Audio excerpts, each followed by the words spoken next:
You want to know what the best part about a brand new build is? A fresh fetching copy of Windows.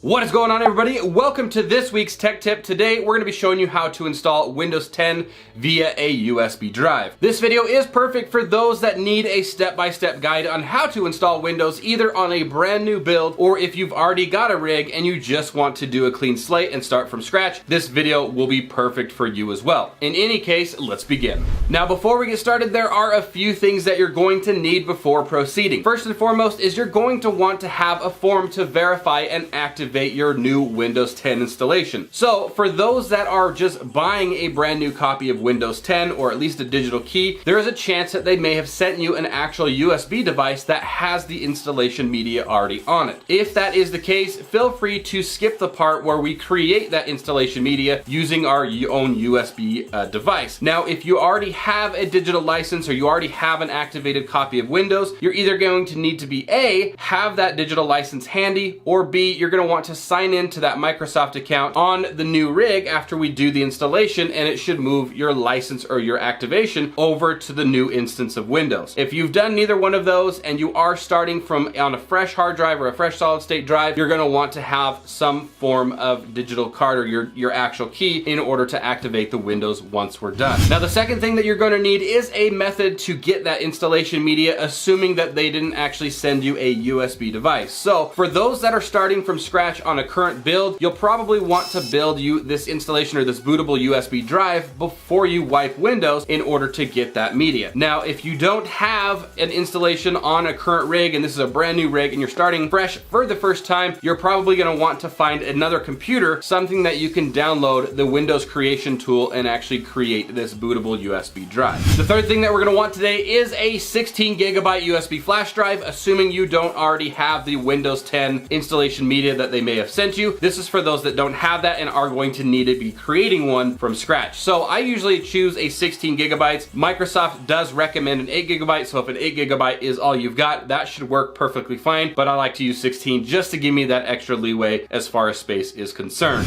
And finally, the last thing that you're gonna need is of course an internet connection, because after you do the installation, it's gonna need to be able to download some drivers for any types of the devices that you have. Windows 10 by now is actually pretty good about finding and updating to the recommended drivers or the newest drivers for your particular hardware, which is why you'll need an internet connection. The other reason is if you don't, again, have that USB drive already sent to you, you're going to need to download the Windows Media Creation tool, and we're gonna download and prepare a flash drive or a bootable USB drive, but we're gonna actually need to download those setup files first and beforehand. So you are gonna need an internet connection, and of course, depending on the speed of your internet connection is going to determine how long that download and that preparation is going to take. The first step that we're going to be starting with today is going online and downloading the Windows Media Creation tool. We're going to do this because it's going to give us a couple different methods that you guys can use to actually download and create a bootable USB drive. So what you're going to want to do is go ahead and go to this URL, and you're going to want to click on Download Tool Now. Again, as I was saying, if you have already purchased Windows and they sent you a USB flash drive, that is going to have your installation media already on it, and you can actually proceed to the steps where we go ahead and start the installation process. This part is just going through and preparing a USB drive to be able to get that bootable USB. Once the creation tool has been downloaded, you're going to want to go over here on the left-hand side if you're using Chrome, or go into your downloads folder and run the media creation tool.exe. And then it's going to come up with the wizard that says getting a few things ready. Once it has finished getting everything ready, you will want to go down and accept the user terms and license terms. Go ahead and click on accept right here. And it's going to go back to getting a few things ready for the next step. Once it has finished things ready for the second time, it's going to ask, what do you want to do? We are going to want to select the Create Installation Media USB Drive DVD ISO for another PC. So you're going to want to click on the bottom radio dial because we are not performing an upgrade.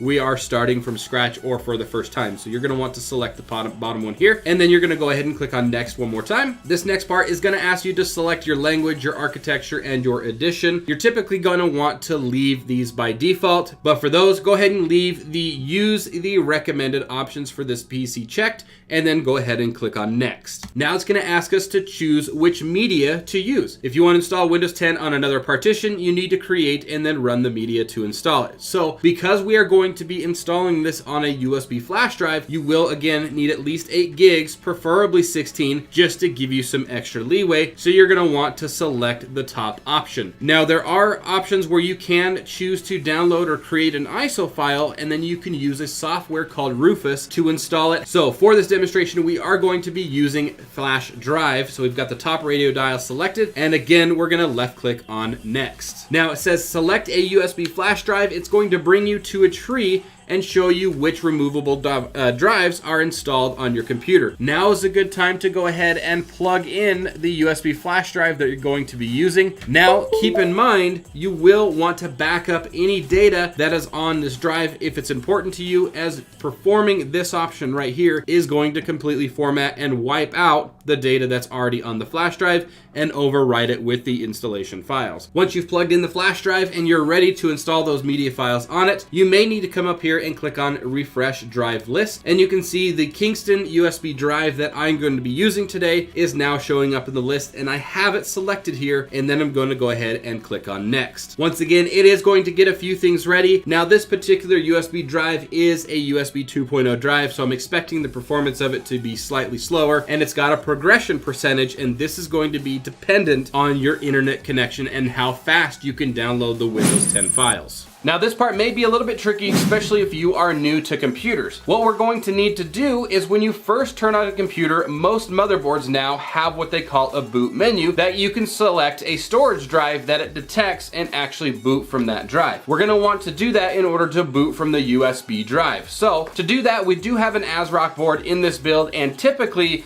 your most common boot menu is either going to be F11 or F12 to get that boot menu to pop up. If you are using an older board and you're not sure if it has a boot menu, you can go into the BIOS, typically by hitting either F2 or the delete key after you first turn it on, and you're going to boot it into BIOS, and then you're going to want to navigate to a section that either says boot or hard drives or priorities, and find where you're going to need to move the USB drive up in priority so you can read and boot from it first. This is a good idea to have your manual on hand, as in that manual it may actually tell you which is your boot menu or how to get into BIOS or how to move things around. Now the next tricky thing that you might run into is the option to either choose legacy or UEFI when it comes to choosing your boot or your drive priority. So what you're going to want to do in today's demonstration, we are going to be choosing UEFI as it is the new or most advanced version to boot from the drive. If you want to know the main differences in depth between the two, you can go ahead and check out this video. I'll post either down here or up in the top right hand card, and that'll go through a in-depth tutorial on what the difference is in between the two. For just the sake of this video, go ahead and choose UEFI. Once you have selected the drive or you've rebooted the machine, it's going to ask you to press any key to enter the actual setup of the installation media that you just created. Now that we've got the Windows setup right here in front of us, you're going to of course want to modify these to match the settings that you want. For this video, we're going to go ahead and leave them on English, and then United States, and we're going to go ahead and left click on next. From here, it's then just going to give us this window. You can left click on install now, and it's going to give us a message saying that the setup is starting. Now the next part is it's going to ask us to activate the Windows. If you have your digital key, feel free to go ahead and type that in right here if you would like. Otherwise, for this video, we can go ahead and skip this and we'll activate the Windows later. So for now, we're just going to go ahead and click I don't have a product key, and it's then going to proceed to the next step. From here, it's going to ask you to choose the type of install that you want to do, and you will want to verify with your digital code to make sure that you're selecting the proper Windows 10 version that matches with your key. So if you had Windows 10 installed previously, if it was Windows Home or Windows Education or Windows 10 Pro, you're going to want to select the same thing, typically as keys will only work for a certain version. So in this case, I do have keys for a Windows 10 Pro, so I'm going to go ahead and left click on Windows 10 Pro, and then I'm going to go ahead and left click on next. From here, it's going to bring us to the applicable notices and license terms. Of course, you are going to want to click I accept the license terms, and left click once again on next. And because we are doing a fresh install and not an upgrade in this video, we're going to be choosing the custom install Windows only, as we are not performing an upgrade, so we are going to choose custom. Now from here, as you can see, there are multiple partitions. If you have a brand new drive, you may only have one that says unallocated space. That's perfect. If you do have multiple drives, you're going to want to determine which one you're going to be installing the operating system on. So here's a good rule of thumb that I've used. From experience, I've unplugged any type of external drives, anything that I don't need plugged in at this time, just to make this list a little bit cleaner, because there was one time where I actually overwrote a bunch of family photos because I didn't choose the correct drive. So I typically unplug anything aside from the USB that I'm using to install the Windows and the drive that I'm going to be installing Windows to. Now, there are instances in this case where you can see right here where we have had Windows already installed and it's broken up the drive into different partitions, and you can usually designate which partitions belong to what drive indicated by the drive number. You can see that all of these partitions are assigned to drive 0. You might have some on drive 0, you may have some on drive 1 or 2, just depending on how many drives you have on your machine. So what I'm going to do is, because I don't want anything on this drive, this is the only drive that I want plugged in and that I want currently working with, I'm going to actually click on one and then choose delete and then click OK. There's nothing else that I need to save on this thing, so doing this is perfectly fine. Of course, if you have data on a different drive, be very careful doing this because it is unrecoverable. Make sure that either you have your drives unplugged so you don't risk this, or you know what you're doing when it comes to deleting partitions. So I'm going to delete partition 1, and I'm going to delete drive 0 partition 1, or in this case it was 2, so we're going to hit OK. And that's going to leave us with 75 gigs of drive 0 unallocated space. Again, that's if you've already had installs on this particular drive. If you have a brand new drive, you're probably already going to see drive 0 unallocated space and then X for whatever type of free space you have. From here, we're just going to go ahead and click on next, as it's going to create the new partitions as it needs to. So left click on next. Once you've clicked on next, the wizard is now going to go through the process of installing the Windows Media files, as well as updates, features, etc. If you're using a USB 3.0 flash drive and installing this on a solid state drive, this process will probably take you around 10-15 minutes at most. However, it will ultimately depend on the system specs or the hardware specs of your current rig. Once the computer has finished installing the files, it is then going to reboot. Quick pro tip, if you are stuck in a boot loop where it wants to shut down and then restarts into the setup process, shut the computer down one more time and remove the USB flash drive that has your installation media on it, so it can no longer read from that. It can actually read from the drive that you've installed the Windows Media files on. Once the computer comes back up, it's going to bring you to this screen where it's going to say getting ready. Once the installation has finished, the getting devices or the setting everything up, it's going to bring you to this point where it's going to ask you to choose your region. For today's demonstration, of course, we're just going to choose the United States, but you will want to select your region, and then we're going to go ahead and left click on yes.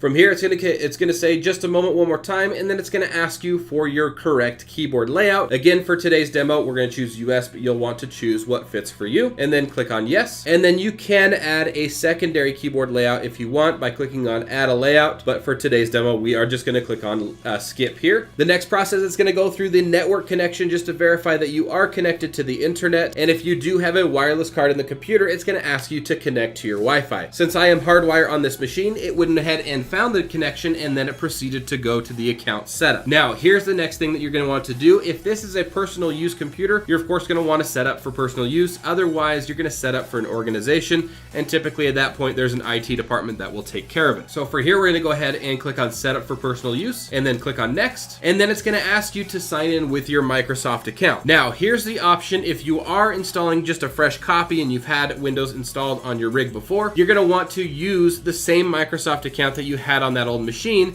in order to move over the digital license. However, I don't typically sign into my rigs with a Microsoft account. I use a local account. So what I'm actually going to do is I'm going to choose offline account down here. From here, it's just going to say sign in to enjoy full range, blah, blah, blah. I'm going to go ahead and continue by clicking on limited experience. And this is going to allow me to create a local account that does not use a Microsoft account. Now, the downside of this, of course, is that requires me to manually put in my digital key in order to activate Windows, which is what you can do if you do have your digital key, or if you want to, like I was saying before, you can use a Microsoft account to do that stuff automatically for you. It's completely up to you. So for this, I'm just going to do YouTube demo, and then I'm going to go ahead and click on next. And I'm just going to go ahead and leave no password on this just because it's through a virtual machine, but you're going to want to fill in a password, and it's typically going to ask you to set up some security questions as well. Once you've got that process set up, go ahead and left click on next. And once again, it's going to say just a moment and ask give you do more cross devices with activity history. I'm going to go ahead and click no. I don't need them to have all of this telemetry data, and of course I'm going to decline digital assistant as well. Those are completely up to you. Same with the privacy settings on your device. Online speech recognition, location, diagnostics, these are all up to your user preference. And again, for me, I'm just going to go through and disable all these because I don't think they need any of this information. So I'm going to go ahead and choose all of those to no, and then I'm going to left click on accept. Once again, it's going to go to the just a moment, and it's going to finalize everything, and it's going to tell you hi on the screen, and it's going to start the process to take you into your desktop. Now, depending on the hardware of your computer, this could take a little while. It could take several minutes. It could take 10, 15 minutes. It really just depends on the hardware specs of the actual computer. Once the Windows has fully booted and you're now on your desktop, in the background, you may get some activity as it's going to go through and it's going to start to find and install the most up-to-date drivers for the hardware that's in your computer. Now, if you do have third-party stuff, such as different graphics cards or different audio cards, it may be best to go online and actually search for those drivers and make sure that you have the most up-to-date driver, as Windows updates may not have actually found the proper driver for that actual component. Now, for the last step in today's demonstration is going through and manually activating your copy of Windows. So currently we're on the desktop, and we're going to want to come down to these either the start menu, or you can type here to search, and you're just going to start typing the word activation. This should come up right here where it says activation settings, system settings. Go ahead and left click on it. It's then going to open up a settings window in the background, and it's going to load the activation settings. Now from here, as you can see, because we didn't sign in with a Microsoft account, nor did we type in an activation code during the setup, it says Windows reported that no product key was found on your device, error code, blah, blah, blah. So what you're going to want to do is come on down and click on change product key. From here, you're going to want to go ahead and type in your product key, click on next, and then the next window is going to say activate. Go ahead and click on activate, and it will go through the process to activate the Windows. If you did sign in with a Microsoft account, chances are that you're good to go and you've already activated your copy of Windows. And then of course, if you've typed in the product key during the setup, your key is already activated as well. However, they are all going to go through the authentication process and just verify that the key is compatible with your version of Windows. If you typed in your key, you click next, and it won't activate, there's a chance that that particular key is not usable with your current version of Windows, and you may want to do some research